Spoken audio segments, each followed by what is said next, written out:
ঝাড়গ্রাম জেলার নদী পার্শ্ববর্তী ক্ষতিগ্রস্ত এলাকা পরিদর্শনে সেচ মন্ত্রী মানস রঞ্জন ভূঁইয়া বুধবার ঝাড়গ্রাম জেলার সুবর্ণরেখা নদী পার্শ্ববর্তী এলাকা এবং জলবাহিত ক্ষতিগ্রস্ত অঞ্চলগুলির পরিদর্শনে এলেন রাজ্যের সেচ মন্ত্রী মানস রঞ্জন ভূঁইয়া।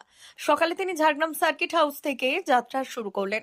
পরিদর্শনে প্রথম গন্তব্য ছিল গোপীবল্লভপুর 2 নম্বর ব্লকের তফসিয়া এলাকার কাথুয়া খালের কজওয়ে। সেখানে গজয়ের অবস্থা খতিয়ে দেখে দ্রুত সংস্কারের প্রয়োজনীয়তা উল্লেখ করেন তিনি। এরপর মন্ত্রী মালঞ্চ গ্রামে পৌঁছলেন এবং সুবর্ণরেখা নদীর পাড় ভাঙনের পরিস্থিতি সরেজমিনে পরিদর্শন করলেন। ভাঙনের ভয়াবহতা দেখে তিনি গভীর উদ্বেগ প্রকাশ করলেন এবং সেখান থেকেই সংশ্লিষ্ট দপ্তরের সচিবকে ফোন করে বিষয়টি জানালেন। মন্ত্রী গ্রামবাসীদের উদ্দেশ্যে বললেন, আপনারা আতঙ্কিত হবেন না, মুখ্যমন্ত্রী নিজে আমাকে এই এলাকায় পাঠিয়েছেন পরিস্থিতি দেখে দ্রুত ব্যবস্থা নিতে। সমস্ত রকম প্রয়োজনীয় পদক্ষেপ গ্রহণ করা হবে। পরবর্তী পর্যায়ে তিনি যান গোপীবল্লভপুর 1 নম্বর ব্লকের অমরদা এলাকায়, যেখানে প্রবল জলের তোড়ে রাস্তার অবস্থা বেহাল। তিনি ওই পরিস্থিতিও সরেজমিনে পর্যবেক্ষণ করলেন। বিকেলে জেলা প্রশাসকের দপ্তরে এক উচ্চ পর্যায়ের বৈঠকে পরিদর্শনকৃত এলাকার সম্পর্কে বিস্তারিত পর্যালোচনা করেন মন্ত্রী এবং সংশ্লিষ্ট আধিকারিকদের সঙ্গে পরবর্তী করণীয় নির্ধারণ করেন। রাজ্য সরকারের তরফে দ্রুত ব্যবস্থা গ্রহণের আশ্বাসে কিছুটা আশ্বস্ত এলাকাবাসী, তবে তারা দ্রুত বাস্তবধর্মী পদক্ষেপের প্রত্যাশায় রয়েছেন। ভয়ঙ্কর অবস্থা। গালুডি থেকে 1,32,000 জল ছেড়ে দিয়েছে উড়িষ্যা গভর্নমেন্টের আন্ডারে। গালুডি আপনারা জানেন, কথা নাই বার্তা নেই, আমাদের সঙ্গে কোনো কথা বলে না, কোনো আলোচনা করে না। মুখ্যমন্ত্রী বারবার ধরে বলেছেন মমতা বন্দ্যোপাধ্যায় যে আমাদের সঙ্গে কথা বলে একটু করবেন। একদিকে ঝাড়খণ্ডের আপনারা পরিস্থিতি দেখেছেন, তেনুঘাট থেকে কি হচ্ছে, আর এইদিকে গালুডি উড়িষ্যা হুড়ুড় করে ছেড়ে দিয়েছে। আর নদীর পাড় এবং নদীর বাঁধটা পুরো বালুকায় ভর্তি। আমরা এটা নিয়ে এমার্জেন্সি যদি কিছু করতে পারি করছি, কারণ একদম হুড়ুড় করে বালিটা ভেসে যাচ্ছে।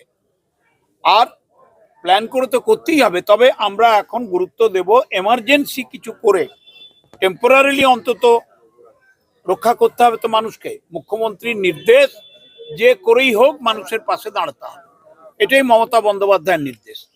প্লাস আমি এখানকার বিডিও ডিএম সাহেব নিজেই আছেন, তাদের অনুরোধ করব, পুলিশ প্রশাসনকে, অ্যাডিশনাল এসপি সাহেব আছেন, তো এরা যেন সবসময় নজর রাখেন।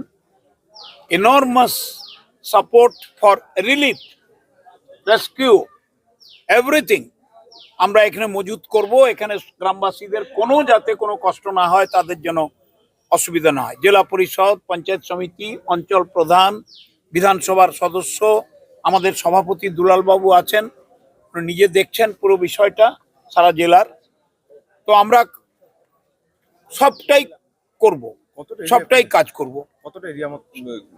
এই তো দেখছেন প্রায় 1200 মিটার।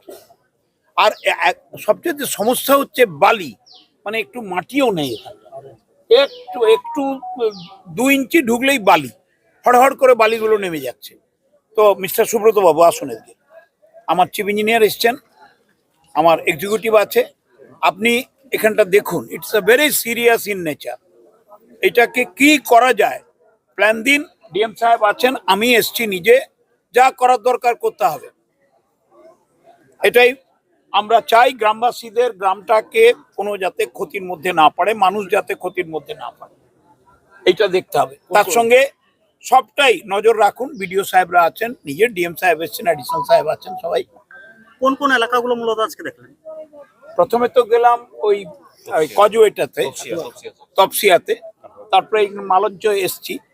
এরপর ডিএম সাহেব যেখানে যেখানে আমাদের যেতে বলবেন আমরা সেখানটা যাব, which is a very sensitive spot, সেগুলো তো আমরা যাব। মুখ্যমন্ত্রী আমাকে পাঠিয়েছেন প্রশাসনকে নিয়ে, আমার দপ্তরকে নিয়ে, সব লাইন ডিপার্টমেন্টকে নিয়ে আমরা ঝাড়গ্রামে ফিরে গিয়ে মিটিং করব, যা যা করণীয় করব। আমি গ্রামবাসীদের কাছে হাত জোড়ো করে অনুরোধ করছি, আতঙ্কিত হবেন না। আমাদের পক্ষ থেকে যেটুকু কাজ করার আমরা হাত দিচ্ছি, এবং আপনারা সাহায্য করুন, সহযোগিতা করুন। মুখ্যমন্ত্রী তিনি এই নির্দেশ দিয়ে তার কথাবার্তা আপনাদের কাছে পৌঁছেছেন। আমাদের সরকার আপনাদের পাশে আছে, মুখ্যমন্ত্রী আপনাদের পাশে আছে, কোনো চিন্তা করবেন না। দপ্তরের চিফ ইঞ্জিনিয়ারকে আমি নিয়ে এসেছি সঙ্গে, যা ডিসিশন করার আমরা করব। আপনারা ভয় পাবেন না, চিন্তা করবেন না। যে সমস্ত এলাকাগুলি ক্ষতিগ্রস্ত হয়েছে মূলত ওইগুলি কি দ্রুত সমস্যা সমাধান করা হবে? নিশ্চয়ই, এটার জন্যই তো সরকার, এটার জন্যই তো আমরা। চিল্কি করে একই রকম ভাবে ডুলুং কাজও এটা। হ্যাঁ, এই সমস্যাটাই মানুষ সেতু নির্মাণের দাবি। সবচাইতে বড় চিল্কিগড়ের ওখানটা ডুলুং নদীর উপরে, এটা অলরেডি পিডব্লিউডি, আপনারা জানেন পিডব্লিউডি স্কিম তৈরি করে ফেলেছে, ডিপিআর তৈরি করে ফেলেছে, এবং জেলা থেকে অলরেডি পিডব্লিউডি ডিপার্টমেন্টে ওটা পাঠানো হয়েছে। এটা শুধু আজকের না, দীর্ঘদিন, প্রায় স্বাধীনতার পর থেকেই চলছে। তো আমরা এটা টেক আপ করবো। আমি সম্মানীয় পূর্ত দপ্তরের মন্ত্রী আমাদের পুলক রায় মহাশয়, তাকে জানাবো, খুবই ডাইনামিক লোক। আমি মুখ্যমন্ত্রীর মাধ্যমে ডিএম সাহেব চিঠি দেবেন, আমরা এগুলো পার্সু করব। এবং ঝাড়গ্রাম জেলা আপনারা জানেন মুখ্যমন্ত্রীর একেবারে হৃদয়ে আছে, তিনি আমাদের পাঠিয়েছেন, আমরা এগুলো দেখব, নিশ্চয়ই দেখব, নিশ্চয়ই দেখব, নিশ্চয়ই দেখব। আর সুব্রত বাবুকে বলছি আমার এক্সিকিউটিভের সঙ্গে বসে হোয়াট মে কাম, এটাকে ঠেকানোর জন্য কি কি বৈজ্ঞানিক পদ্ধতি আছে, দপ্তরের কি কি ইঞ্জিনিয়ারিং স্কিল আছে বের করুন, উইল ডু দ্যাট। আমি বলে দিচ্ছি, আমি এখান থেকে সচিবকে বলে দিচ্ছি। অমর অটোমোবাইল এখন আপনার প্রিয় শহর দাঁতনে। ইয়ামাহা কোম্পানির সমস্ত ধরনের মোটরবাইক নিতে আজই চলে আসুন অমর অটোমোবাইলে। আমাদের ঠিকানা দাঁতন কালীচর্দি হাট, দাঁতন হাসপাতালের কাছে। আমাদের এখানে পাবেন ইয়ামাহা কোম্পানির সমস্ত রকমের মোটর বাইক। প্রতিটি মোটর বাইক কেনাকাটার উপর থাকছে বিশেষ ছাড়।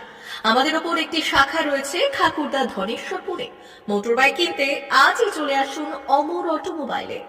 যোগাযোগ 9547232150 অথবা 6296512188।